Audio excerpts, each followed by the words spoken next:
Welcome to the Deep Dive. Today we're jumping into Karl Polanyi's The Great Transformation. A really foundational text. Absolutely. We're aiming to unpack how his ideas about the self-regulating market help explain, well, a lot about where we are today, politically and economically. And Polanyi's core argument, it really challenges that standard view, doesn't it? The idea that economies have always been primarily market-driven. Exactly. He points out that historically things like, cooperation, reciprocity, redistribution, those were often much more central than pure market exchange. Yeah, the market as the organizing principle of all society, that's relatively new, historically speaking. And he argues it was a radical experiment, especially in the 19th century, which brings us to his concept of fictitious commodities. Right. Land, labor, and money. Why fictitious? Because, as Polanyi saw it, they aren't really commodities in the normal sense. They weren't produced for sale like, say, bread or tools. Precisely.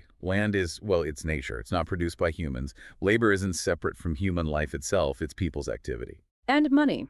It's fundamentally a token of purchasing power, a means of exchange, not something manufactured for profit in the same way. And treating them as if they were just regular commodities, that's where the problems start, according to Polanyi.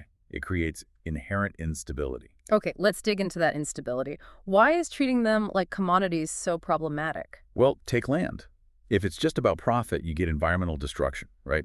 Short-term gain over long-term sustainability.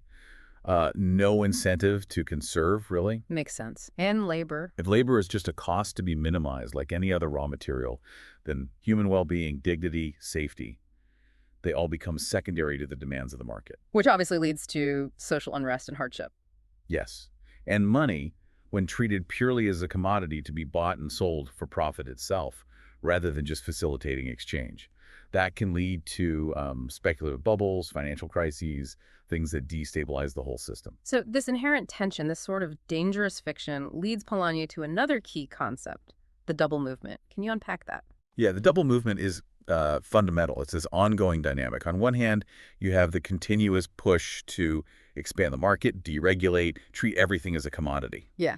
The marketization drive. Okay, the drive towards that self-regulating ideal. Right. But then inevitably, society reacts. People and communities push back to protect themselves from the negative consequences, the social dislocation, the environmental damage, the instability. So things like labor laws, unions, social security, environmental regulations, these aren't external meddling in Polanyi's view. No, not at all. They're the other side of the movement. Society's self-defense mechanism kicking in. It's a constant push-pull. He uses the Spinham land system in England as a kind of cautionary tale, doesn't he? Ah, Spinham land, yes. It was this system, late 18th, early 19th century, meant to provide poor relief, sort of topping up wages based on the price of bread. Sounds well-intentioned. Protect the poor from starvation. It was. But Polanyi argues it had disastrous unintended consequences. Because employers knew workers would get aid regardless, they had, like, zero incentive to pay a living wage. So it actually depressed wages further. Exactly. And it hindered the development of a proper, functioning labor market for decades. People became dependent on relief rather than wages. It showed how tricky it is to intervene within that market logic without sometimes making things worse, or at least different than intended. A real complex interaction. Exactly. Now, Polanyi connects the eventual collapse of this 19th century market system to the huge upheavals of the 20th century. He does. He saw the rise of both fascism and socialism as, in large part, direct reactions to the failures and social breakdown caused by the attempt at a fully self-regulating market. How so? Well, his interpretation, and remember we're just outlining his view here, was that fascism was one response, a way to sort of subordinate society entirely to the needs of the economy, even destroying democracy to save capitalism from the chaos it created. A brutal solution. Yes.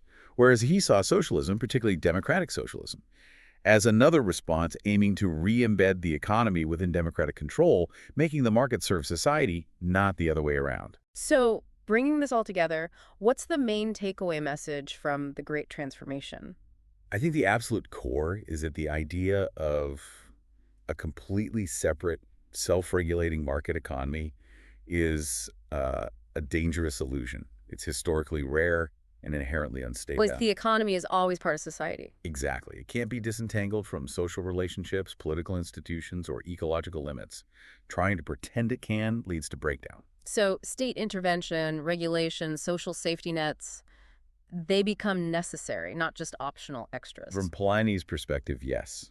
They are often essential for managing the market and protecting society from its potentially destructive tendencies. The economy needs to be embedded back into social and political life. That's a powerful lens it makes you think about today, doesn't it? With ongoing debates about globalization, financial regulation, climate change action, social welfare. Absolutely. You could argue we're still seeing versions of that double movement playing out constantly, the push for global market integration versus national regulations or social protections. So, a final thought for everyone listening.